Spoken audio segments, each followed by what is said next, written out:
Hi everyone, welcome to our virtual artist talk. Hopefully we can start doing these in person sometime soon. I'd like to welcome you all here and welcome you all to this amazing show.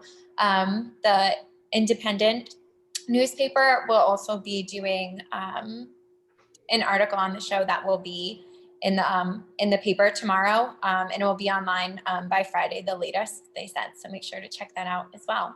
So welcome to Stellar Nursery, the Works by University of Rhode Island Senior Seminar students. Yay! See some claps.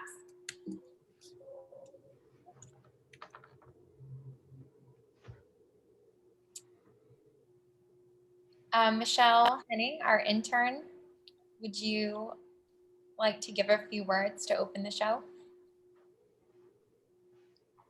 Oh, to open the show. This was very an interesting semester because really not many of us got to see each other until the installation of the show. And we definitely really didn't get to see any of our artworks besides digitally until we got to see them come together at the show. So it was really fun. And it was exciting to see everyone's things in person, even though we couldn't see each other. So this is a really fun show and it's unique, but I'm sure that none of us will ever forget it for more reasons than it just being the senior show. Thanks, Michelle. Yeah, I have to say, I think the best part about seeing everyone put this show together was seeing everyone put this show together.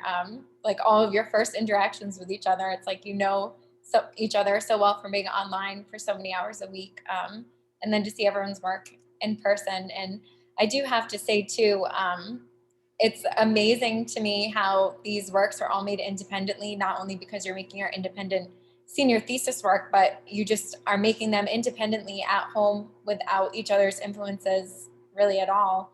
And then when we put everything together, it was like, wow, everything really flows together wonderfully. Like you can still tell that you're a group, a cohort really working together, even though not physically together, which is beautiful. So first we have Anna Alvarez with her piece Concept Within a Memory. Anna, would you like to say a few words? Yes, so I'm just gonna read over basically what I had in my artist statement. So basically my piece is a faint memory that I had like every once in a while of back when I used to live in Mexico. It was my great grandmother's ranch, and that's just one of the few times that I remember being there. And we all went, like me and my cousins, we all went for a walk, and then we ran into a whole bunch of cacti, and they had prickly pears, and we just hung out there and we ate the prickly pears. And it was just a nice memory of that simple life, of just enjoying what's around you. And I played around with the distance stuff, saying basically how if my family were closer, that we could probably had a better relationship, and that's what the squiggly lines, like the patterns on the front, the foreground, like have to do with that. And then I also did the 3D shapes with the sculpture. That's how they relate to each other. And that's it. Thanks so much, Anna. Thank you for sharing that with all of us. And next we have Annie Chien, who's in China right now. I'm not sure if she's on this chat with us. Annie, are you here? Yep. Hi, Annie. Hi. So Annie, you can start talking about your work. I have a couple slides of yours, so I'll flip through all of them as you're talking. Okay. So my works are basically inspired by sustainable fashion. So studying in sustainable fashion makes me realize that the fashion industry has impacted our environment a lot. So I think it's an issue that we have to aware of. and sustainability has been a great inspiration to me. And I think everyday objects around our lives are good materials for me to create this work. So I would like to use this artwork to present idea of recycling and zero waste.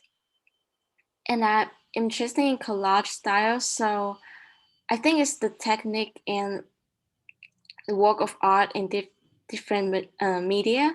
And I choose embroidery hoop canvas as the main object of my work because it represents craftsmanship and it connects to fashion industry.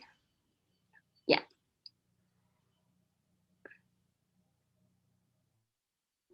Thank you, Annie. Sorry, I lost my PowerPoint. It was going crazy. Thank you so much. Thank you. And next we have Cece. Hello. Hi, Cece. So my work is essentially a mixed media sequence of 3 paintings using acrylic, thank you, acrylic on canvas and black and white Polaroids to showcase the development of mental awareness, mental issues, and mental health awareness. So they are self-portraits within self-portraits, and the little statement that is hanging on the wall there showcases just the awareness that you can bring through art. And there you go. Through art that you can let people know what you're going through. Thank you, Cece. That's beautiful.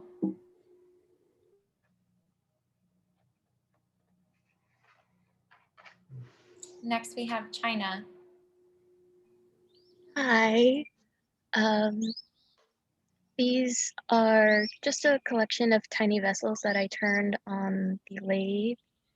And I personally really like miniature things. And for these in particular, I liked and wanted them to be lidded and unlidded so that you could see what's in some of them and not be able to see what's in others. Particularly for the reason that they are small, and then most of the time when people see them and see something so small like that, you, without even thinking about it, you're just like, oh yeah, that's a small thing, it's cute. It's pretty useless in idea because what could something so small hold? And that idea to me attaches to people in the world, and I attached it to how I feel in the world a lot more often than not, because I feel, oh, I'm just one person, and how many people in the world? What could I do? How could I do anything? But I don't know. I like the mystery behind them and them being able to have mystery with some being lidded, that you don't know what's inside. You don't know what they could hold. They could hold a literal something or a non-literal something, more so like emotions or something that's mystical to be stowed away. So just keeping it a mystery as to what's inside them, like how you don't know what's inside people. Thank you, China. That's beautiful. Could you tell us a little bit more about the one piece that was a different material? That one was was the one that I was actually going off of for the rest size-wise, because I wasn't too sure I'd be able to get them all around the same size that I wanted. And it's kind of like, oh geez, how do I describe this? Like a diamond in the rough, so to speak, where it's not something you'd expect to be there among the rest, but it's just like, oh, hey, that's there, that's different, that's interesting, that's really cool. Like, how is that different? Why is it different? And that's kind of why to be that one that is different, that you don't know why it's different. And what is the material on that one? Is that manipulated oak wood or is it a different material? It's a nut. Actually, the base itself is a tagua nut, and then the lid and the bottom of the actual vessel itself is pieces of ebony. Thank you so much for sharing that. I was curious. I've been looking at these. Next, we have Bailey Foster with the Golden Door. Hi, thank you. My name is Bailey Foster, and this piece was inspired by the amount of racial violence that has undergone or been present in America that has really come to the surface and shown in media in 2020. And it's been going on since the founding of America. The figures in the background of the main woman are actually drawings or paintings pulled from figures at different times. There are people there from the insurrection at the Capitol, as well as people from the riot at Charlottesville, and also there are people from protesting the desegregation of schools. I wanted to try to bring awareness to this topic while not speaking over people of color, because I am a white woman and I can't speak to the racial trauma that these people have undergone. I can only function as sort of trying to uplift and further push forward those voices as well. So I tried to not really put my own words in this, but use words and messages that I've seen and heard from people of color over the past year about their trauma and how they felt. And the Golden Door is supposed to be a figure of justice and acceptance for America. And it's a reference to the poem at the base of her statue. And how we as a nation are supposed to be accepting, and I think that America has lost its way as a place where we used to be a shining example of hope, and reality was we never were that to anyone who wasn't white, but I think that there is a chance that we might become that in the future. And that's what this piece is about. Thank you. Thank you, Bailey. That was beautiful. We appreciate your work. And next we have Vanessa Gagnon with, you have two pieces. We have The Postman and Reclaiming My Personal Power. Oops. So both of my pieces include textile use. I wove the butterfly into the canvas, just the wings, not the body itself.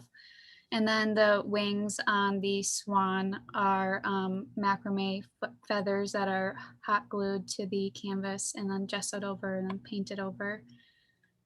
I chose to incorporate textiles in my work because I've always loved crocheting, and the process of fabric and yarn assembly has always intrigued me.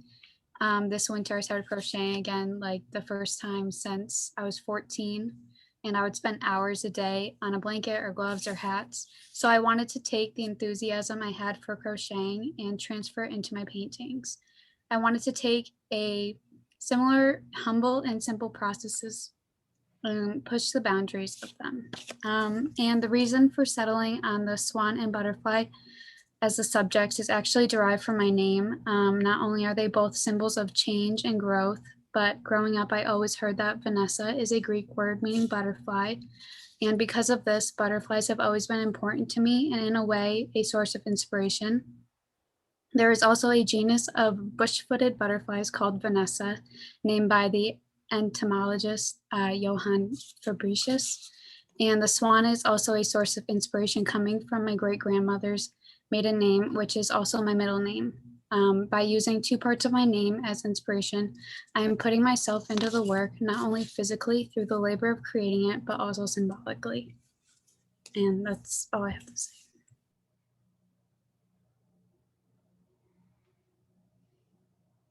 Oops, I was on mute. Thank you, Vanessa. I'm curious if you've heard about the Monarch Butterfly Project. Or have seen anything about that? No, I haven't actually. It's been going on for a few years now, where artists and creative people are making these butterflies to talk about migration with animals, but with people as well, in crossing the border between the US and Mexico. So I think that might be something worthwhile for you. Awesome, thank you. Yeah, thank you. Okay. And next we have Alex Gray. So I'll just Hi. for a second, Alex, if you want, and I can play your video. Yeah, I'll just talk first. Okay, sure. So, hi, I'm Alex Gray. This project is a storyboard animatic. I wanted to do something comic animated for my project this year, and like I did last year, well, tried to do last year, but last year just kind of failed because I had a lot of ambitions. It's crap. I had a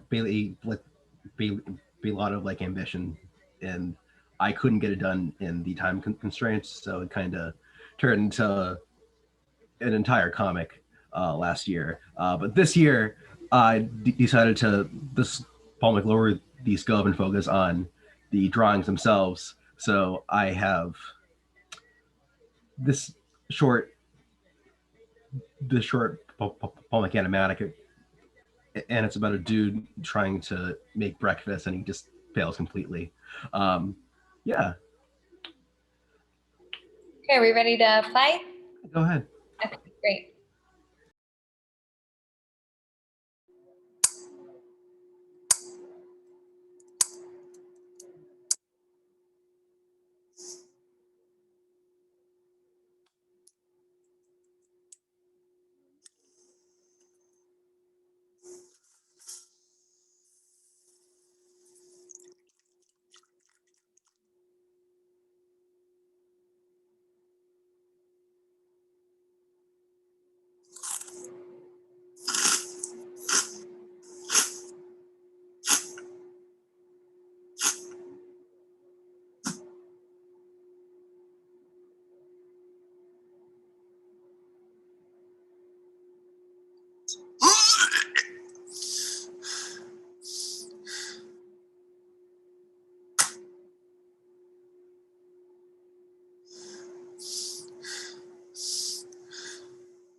Thanks so much, Alex. Anything else you want to say? No. Okay.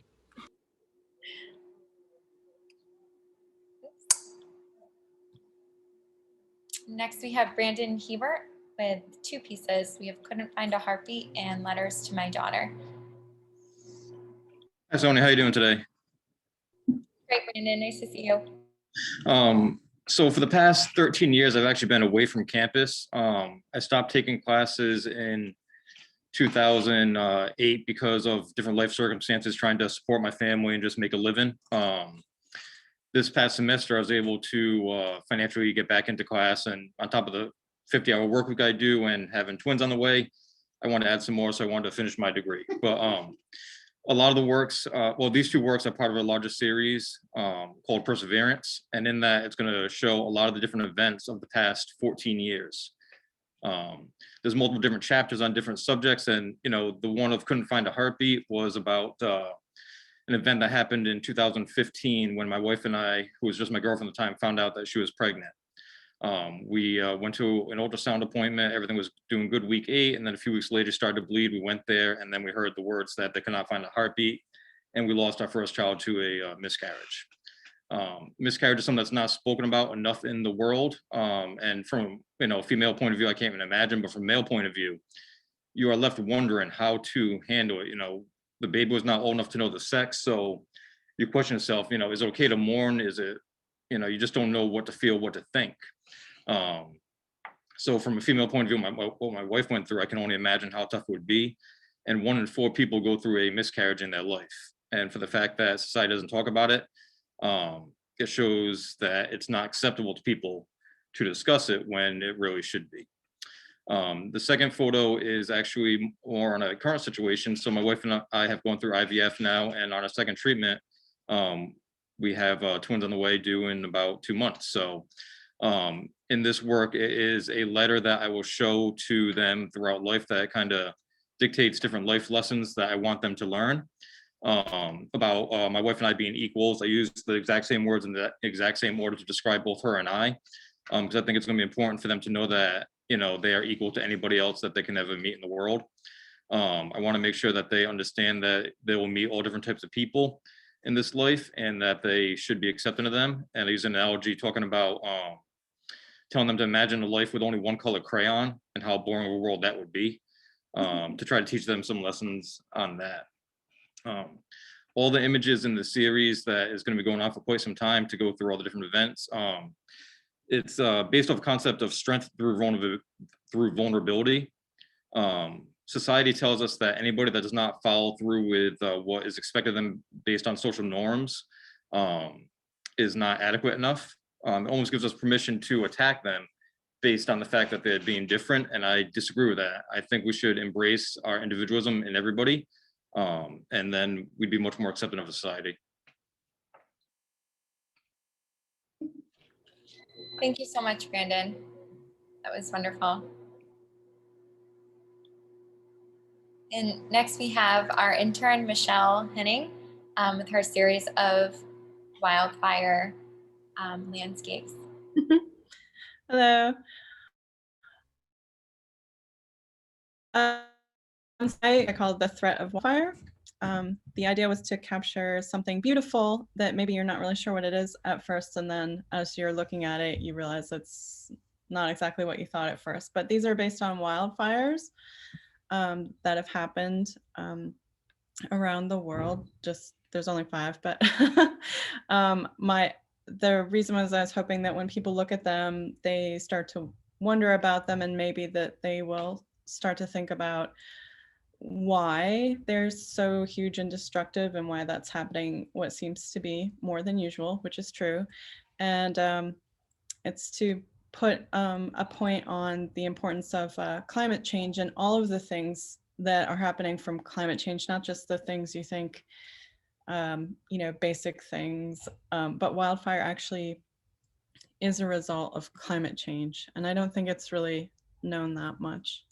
But these are from some of the biggest, most destructive and largest fatality counts fires. There's 2 from California, 1 from Arizona, and 1 from Australia. The first time they had, not the recent one, but it's called Black Saturday, and that was in 2009. And that should have been a really big warning to everyone, and nothing really was done. And so we saw last year the even bigger destruction of the the bushfires in Australia. And then 1 is from Brazil, the Pantanal wetlands is a nature preserve, and 4.5 million hectares have burned from that. We all know how important rainforests are and wetlands for our entire Earth. So even though it's far away in Brazil, still really important. So that's what my work is about for this series. Thanks, Michelle. And these pieces are somewhat interactive when you come see them in person, correct? Yeah, there's just a little QR code that will bring you to the national for the United States to give you more facts about fires here, and all of the current fires, and if they're naturally started or if they're started by humans, or so then you can really find out the details for yourself. Thank you. And I have to say, these in person, they are so full of life and so visceral. The photos really just don't do them justice. Thank you. Next we have Jenna Leon. Hi. Okay, so many of us, including myself, struggle with trying to control our lives. Personally, I've always been a planner. So in high school, I planned for college. Now I'm in college and I've been planning for the real world. And I think we could all stand to learn from nature that it's much easier to go with the flow than to try controlling the weather. And so that's the concept that I went with for these pieces, which is the concept of movement in nature. I'm in awe of nature's flux and felt compelled to paint these two-dimensional works that might convey such animated scenes. For my series, I decided to focus on two powerful forms of motion in nature, wind and water. So we have where the wind blows and how the water flows. I'm fascinated by these elements' duality and how they can be tranquil one day and destructive the next. The same can be said about life and the never-ending cycle of good and bad days that people go through. In my paintings, I'm showcasing how, like life, the environment gets influenced by outside forces. I characterize the direction of movement through a wavy line work technique, and the landscape features various vibrant, unnaturalistic colors to emphasize the beauty and wonder of natural life. While abstracted in style, the story these pieces tell about the ebb and flow of nature and life is quite real. And that's what I have to say about that. Thank you so much, Jenna. Next we have Cam with the photographer of Mount Fuji. Hey, how's it going? So when you think of the word monster, you usually think of words associated with it like ugly or evil or corrupt, and the list of those words goes on. So with this piece, I wanted to show a monster doing something creative. And I chose to do a Japanese monster because Japanese monsters are really interesting because there's so many of them, and they all have they don't have to mean like something specific, but a lot of them have like very specific meanings.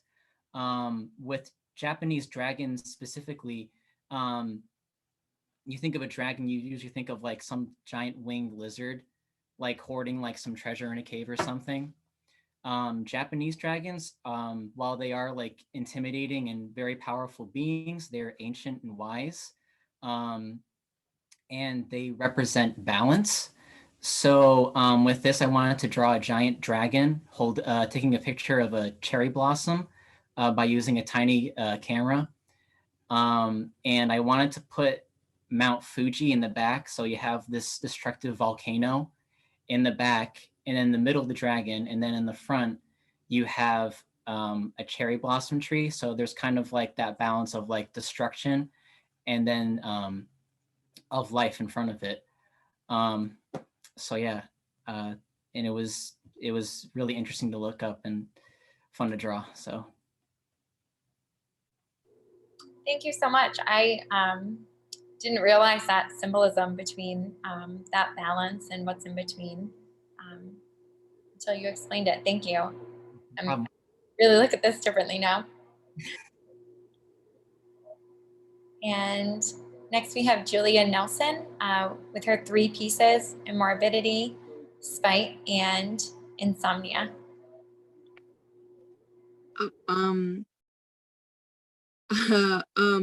So this series is about kind of going through a transitional phase. I'm in my last 2 weeks of college, which is great. But throughout the whole time, I kind of felt like I was rushed to finish.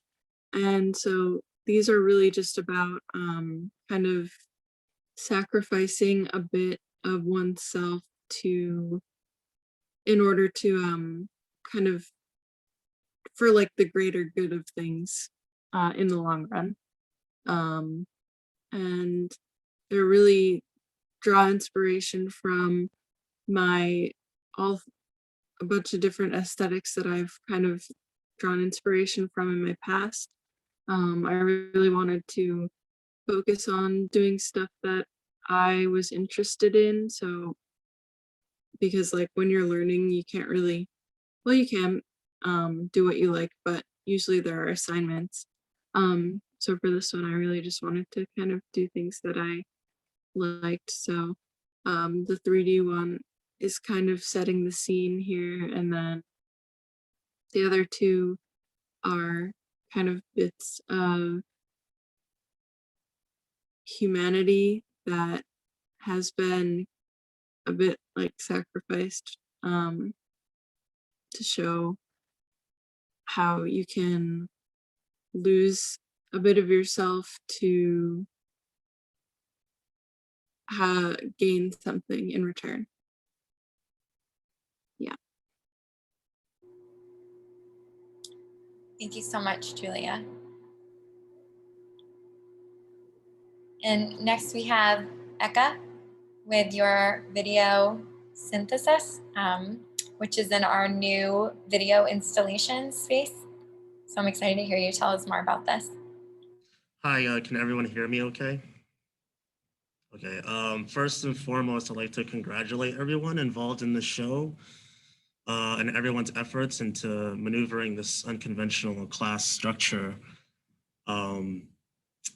Everyone produced amazing work, and I'm happy to be a part of everybody's distinct visual styles. Video synthesis is a video projection installation, and the way I see it, installation art is something that transforms a space, and it can alternate between where you install it. For instance, here at Hera, you really have to think about, the walls and the ceiling, and everything's at play with the artwork. And, if you're installing it outside at an the conceptual aim for this piece is to personify the mental navigation of going through work, responsibilities, and obligations, and promises you made to the relationships you have. So it becomes a visual journey. So the video abruptly starts off with very jarring and flashing images and very noise-like audio that kind of traps you in this kind of cage. And I wanted to really put the viewer in a distressed state, because that's how I often feel when I am bombarded with all these responsibilities and obligations. And it's also an ode to my last year of college, because again, we have so much school, we have to work, we have to make sure we get our papers done. And sometimes we feel like we just want to just don't do any of that and just kind of sit around. So the beginning of this video kind of represents that, kind of just represents this bombardment of all these duties that we have to fulfill. And then the video in the middle reaches a transitional point that signifies, actually actively engaging in these responsibilities. And there's hope that we're going to finish, we're going to pay these bills, we're going to, finish these papers. And it becomes like at the end of the video, there's like a very serene, kind of tranquil section where that becomes like the reward after we finish our work. So for me, after the school year is done, like I'm gonna see myself at the beach and enjoying nice the waves and the sunlight. So that's how it's I wanted to create something kind of meditative and psychedelic, but also showing like the stresses of daily life. And also with the process of this and the medium, it's video art. So I really enjoy using video technology. I really love exploiting the functions of it to kind of do things that it wasn't meant to do in a way. The visuals you see weren't really, they weren't synthesized in like a video software on a computer. They were made in camera. And what I mean by that is I've pretty much exploited the use of a camera, the optics of a camera and physics to create these textures and colors. And I also have here a device I also used as well. So this is a video mixer, and this is an old style kind of hardware, but I've used this to apply certain effects and generate certain mirroring effects and colorization to further get these effects that I wanted to achieve. And I really love video technology. I really think it's interesting the human connection between technology. I see it as a second coming of the Industrial Revolution per se, because we need technology. As soon as the power goes out or as soon as the Wi-Fi goes out, we don't know what to do with ourselves. So I really wanted to give an ode to just this technology, just the computerization of things. So, and yeah, that's pretty much it. Thanks so much, Ekko. Thank you. And the space looks great back there. We're so excited to have it. Mm-hmm. Next, we have Holly Swanson with her series of painted bottles. Hi, thanks. These are my bottles. So I think looking at them first glance to an outside viewer, they're just painted bottles. I mean, but they really do have a lot more meaning to me. There's kind of two deeper meanings to these. The first of which is that the art that I've created throughout my whole life until these bottles has been very traditional, very thought out. I'm very much a perfectionist, very OCD about my work. So I focus a lot on realism. So these bottles were a huge breakaway from that. It was just like something to do. It kind of started, I just had an empty wine bottle on the counter and I had some leftover paint markers because I had painted like a surfboard for a friend and I just did it. And I thought it was like the coolest thing. And it's just like it's almost like a form of therapy to me. And the second meaning behind these is a coping mechanism that I chose since COVID started last March. I turned 21 last April. And since then, the drinking kind of never stopped. I think a lot of people have struggled throughout this pandemic, including myself. These aren't all my bottles. I have to borrow some from some friends. But it means a lot more to me than just painting these bottles. It's a reflection of my own behavior and my own coping mechanisms and what I've had to do to get by through a really hard time and a really damaging year in my life. Not to get too personal, but yeah, these bottles mean a lot to me. And going forward, I've been selling them. I've been doing water bottles. They've really changed my life. Like, I know it seems insignificant, but these bottles have really done a number on me. And I'm really happy I did this instead of just doing a traditional painting that I would have done for this semester. Because I started out doing that and I was like, it's not really doing it for me. So I took it on a different path and I'm really happy. Thanks so much, Holly. I think these are, with all of your works this semester, they're all so personal and so important. And I think just really connect to everyone that's going to see them. So thank you. Next, we have Katie with her sculpture mixed media piece. Hi, everyone. My name is Katie Trahan. My piece is titled John 19:25-30, which is a specific line from the Bible that states, "The one who died because of us." I decided to create a religious piece that focuses on the life of Jesus, specifically the events leading up to his crucifixion. The visual depiction of the crucified Jesus is a common theme in Renaissance art, which was my inspiration, and my intention was to depict the scene as a peaceful transition into the afterlife.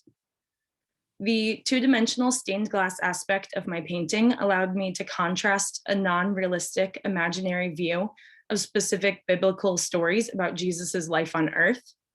The palm leaves represent his entry into Jerusalem, the chalice and bread represent the Last Supper, and the roses depict the Garden of Agony. The 3D styrofoam sculpture of Jesus allows the viewer to see him as a real-life person.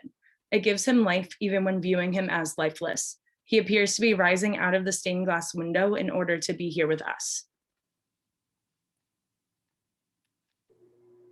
Thank you so much, Katie.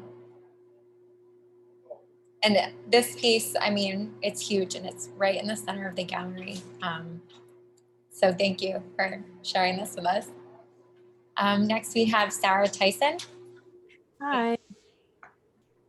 Sarah, you have a few pieces too, so I'll keep scrolling through them as you talk. Okay, great. So for my pieces, I really wanted to just make something that reflected my artwork as like a senior in college, like what this all led up to. I just wanted to make something that represented me. So they're kind of hypocritical in a way where they're like very intentional. Like the colors and the materials I use are very, very intentional. But they're also like the images I create are very intuitive. Like I don't know how else to describe it besides they just come out of me. They just come out of me. So yeah, that's why I've kind of been drawn to mixed media artwork, because I can kind of combine like just so many different types of things into my pieces. But yeah, they're all just kind of creepy. I love spirals. I love layers. So like I really, when I create them, I like want the finished product to like make the viewer look at it and then kind of do a double take to where like you see that it's a painting, but then you look closer and there's like different types of things on the surface or different layers or just things that you didn't notice at first. But yeah, I kind of just view them all as reflections of myself. Even weird images. Yeah, I don't know what else to say. I think you said everything. I think they're creepy, but they're beautiful in their own sense. Your use of color, your use of line and the rhythm between them. So thank you so much for sharing these with us. And I believe this is it. I think Sarah was last but not least. I know we have a few guests, public guests with us here today. So if anyone, I'd like to open up the discussion. If anyone has anything they would like to share or ask our artists while we have them.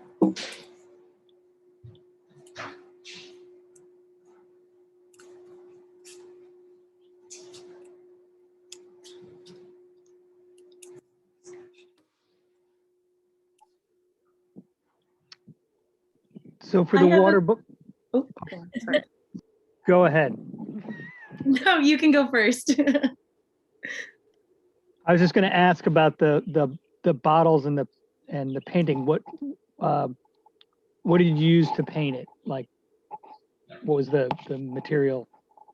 They're actually acrylic paint pens, and then I also use clear spray paint just to seal everything in. Thank you.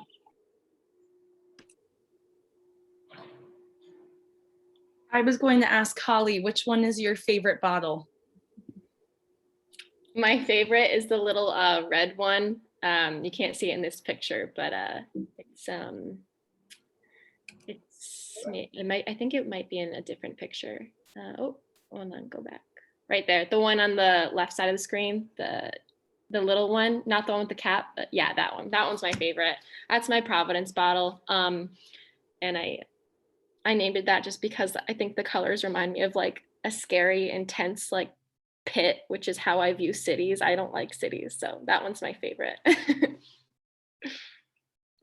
A lot of people have come into this space saying, or even on our social media posts, and they've commented on this big pink one. And so many people, or pretty much everyone who has looked at these has said to me, I love the pink one. Bridgerton bottle, I love Bridgerton. I love this bottle. Yeah, I named some of them TV shows because I was binging the TV show while doing that. So I was watching Bridgerton while doing that bottle. That speaks so much to the pandemic too, doesn't it? Do you have any other questions?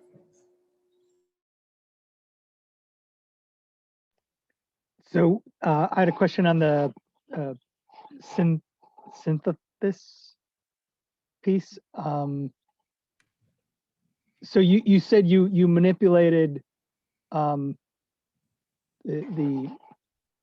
parts of the camera to create the image. What were the underlying images? So I experimented the use of video feedback, where I would plug the camera into an external monitor so in my case, it was a TV, just a regular old style CRT TV, as opposed to the HD flat screens we have nowadays. So when you plug the camera into a monitor, when you point the camera around, you see what the camera sees in the monitor. If you point the camera to the screen of the monitor, it sees what it's also outputting. So it creates this kind of infinite loop of feedback. And if you zoom the camera in or you change different white balance settings on the camera, you get these very intense visuals. If you can see in the middle picture, there's a lot of repetitions. There's a lot of line repetitions. You see this kind of repeating square kind of form, and that's that infinite loop that you're getting from pointing the camera to the screen. And from there, like I said, I use the video mixer to apply different colorizations and mirroring effects and negative effects. So that's what I mean by using just purely optics. Yeah, thank you. Thank you. I have questions for Katie and Sarah. So Katie, I'll ask yours first. I know that you've mentioned, I think you said you studied abroad in Europe, or like you went there. And I'm assuming that that is probably has to do with like your inspiration for this piece. If it is, like what was like the moment in Europe or? So yeah, sophomore year, I studied abroad in Florence, Italy. And so seeing all the Renaissance artwork, going to the different cathedrals, the Duomo, seeing all the different chapels, my first inspiration was from the altarpieces in Florence because they were these gigantic triptychs. And so this piece is actually part 2 of a series that I was doing. Last year, I created a wooden triptych that physically like opens and closes and the entire thing is painted. So that was kind of my inspiration to then do this piece, was to continue on with that Catholic religious theme of Renaissance artwork. And that's kind of how it all started. Very cool, thanks. And Sarah, so on your big painting, that one right there, the black and white lines, I saw something like on TikTok that they used like a dustpan and they put paint inside and they kind of like, is that how you did it? Yeah, so basically for that, I mixed acrylic paint with pouring medium. And then, yeah, I had to buy a dustpan and I kind of just scraped it along the canvas to kind of make like that glitchy effect. And yeah, it's super messy and like kind of harder than you think. So it came out so good. I love it. Thank you. Yeah, I had to do a couple practice runs before that, but thank you.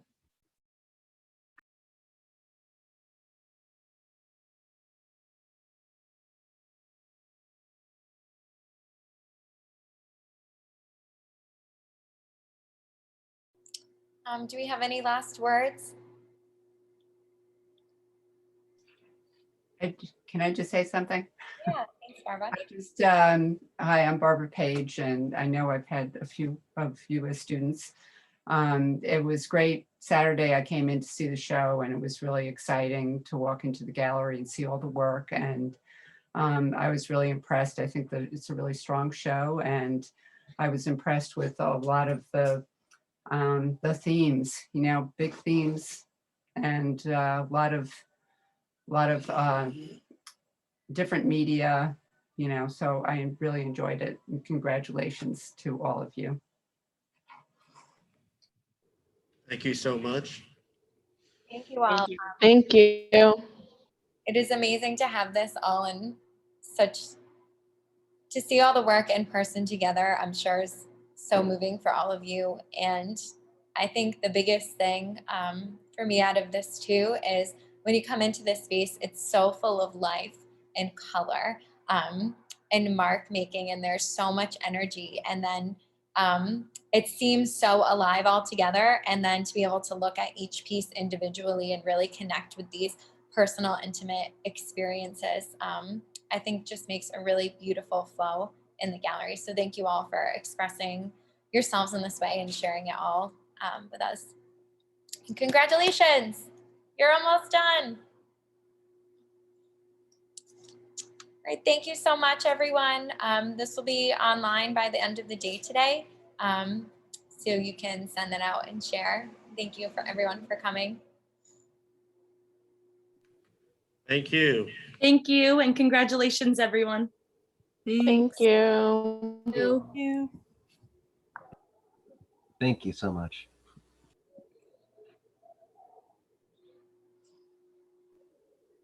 I'm trying to figure out how to stop recording.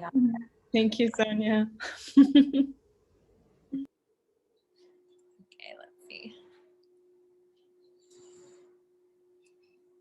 Share.